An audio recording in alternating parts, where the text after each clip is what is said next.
Here we are at my front door. I wanted to show you how I handle Francis in and out of the house. First of all, this is a major boundary, so there's no more pulling the humans through the doorway. That's a no-no. This is dog training 101. Boundaries are what you control, and he needs to respect the boundaries and walk through with you calmly, keeping next to you. Old-fashioned stuff is to walk before him and then invite him in. We don't do that anymore because we know that that actually builds anticipation, because he's waiting on pins and needles for us to say, come on, follow us, and he rushes through the boundary.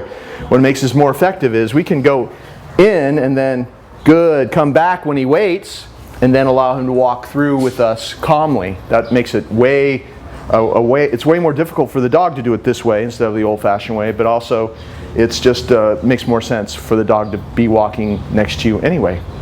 Okay, I say okay. Make sure that if he even rushes you a little bit, you slow it down like that, because if you can't do any of this stuff slow, you're surely not going to be able to do it quickly. So we always work on this walking, leash walking slowly first. Make sure that he's used to walking with you calmly and slowly. Sit, and then you can speed up later on when you're really good at it. So I'm going to send him to his mat. This is my version of go to your place.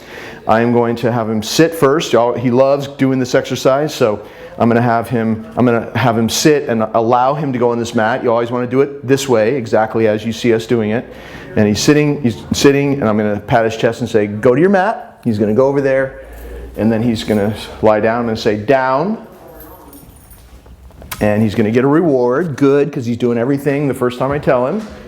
And the way we do this exercise is we start just by walking around to different parts of the room. Okay, so we had to move some things so the camera person had a little bit more room. So Francis is still down on his mat. Good boy.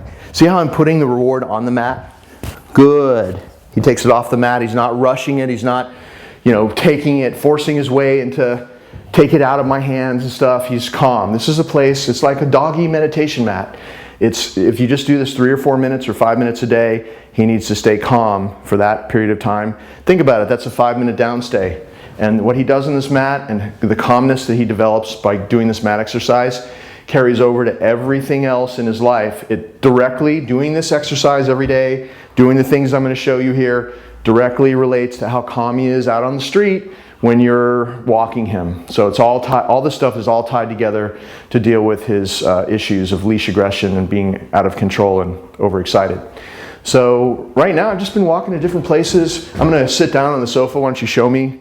I'm just going to sit down here, because that's often an invite for the dog. When you sit down on a chair or piece of furniture, they want to get up and come over and get petted. Show Francis. Good, he waited. So he got a reward. So now I'm going to walk past the camera person, just keep showing Francis, out of his sight, into the kitchen, and come back. Gets a reward. Good. If at any time he gets up, see how I've got the leash laid out like this? It's not bunched up next to him. It's lengthened out so that if he gets up, I can say no, pick up the leash, step on a leash and put him back. That's all you're going to do. You don't even say down again. You just say no and put him back. You want to use as few commands as possible. You don't want to repeat them hardly ever. So no is what you want. That's the correction word. So if he gets up out of a downstay or sit stay when you're somewhere else, you say no, he goes back. If he's jumping on somebody or jumping up on the counter to get food or whatever it is, no, and he stops that. No is the correction word. So you'd say no, gently but firmly put him back. Over time, as you practice this, you won't need the leash anymore, because he'll just say no. He knows exactly what that means because you've done it this way, where he's heard it once, he always ends up back there. Later on, you don't need the leash. You can do it from a distance and he'll do it. It's all about setting that pattern. He hears it once, he does it. He ends up back there. That's how we teach him all this stuff.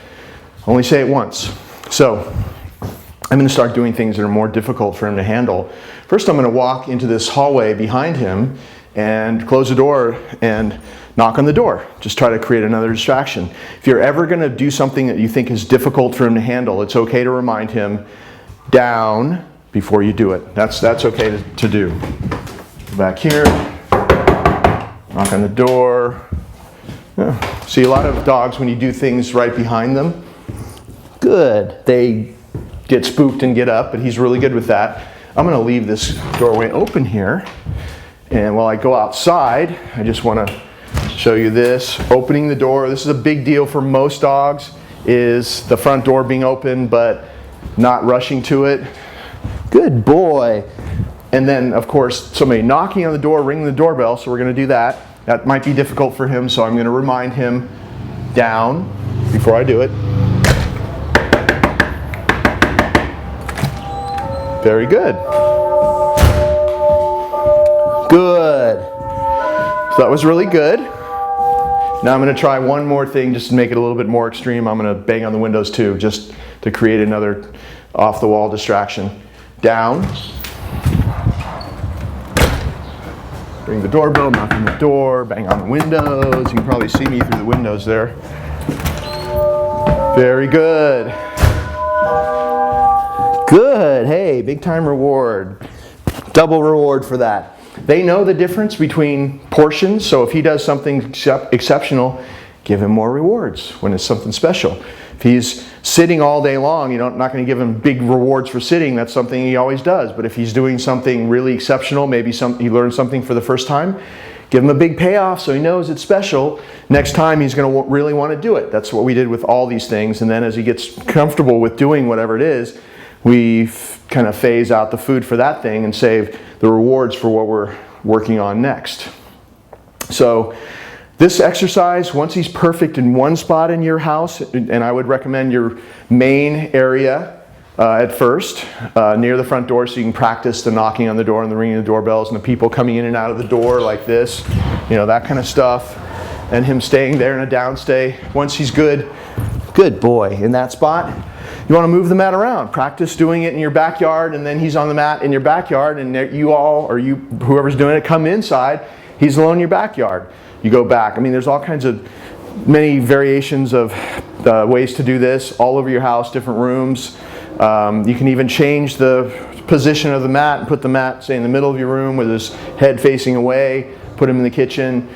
Every time that you change the position of the mat, it'll be a little bit difficult for him to do because it's a new position. You've changed the situation a little bit, and it bumps him up a notch, makes him a little bit better. So when he's perfect in one spot, you want to change the exercise, do it somewhere else so that he keeps growing, pushing the envelope just a little bit so that he keeps getting better and better and better. You never want to stay doing the same exact thing because after a while he just gets stale. Like if we kept doing this here, he's almost perfect here now, then he'd eventually start falling asleep and get stale, and actually the training would kind of fall apart because this is all about concentration and him always at least making little mistakes so that he can learn a little bit more. If he's not making mistakes, it's time to move on because making mistakes is a good thing. Little ones that you can handle, it's a good thing because you always want him to be learning. So now I'm going to take him off the mat. The way you do that is you pick up the leash, stand back next to him, just like out in public. This is like a downstay in public. And he's waiting for you to come back. You come back next to him, pick up the leash, pat your leg and say, okay. And I'm going to go straight to this crate here to show you how we've been using the crate. Okay, bud. Sit.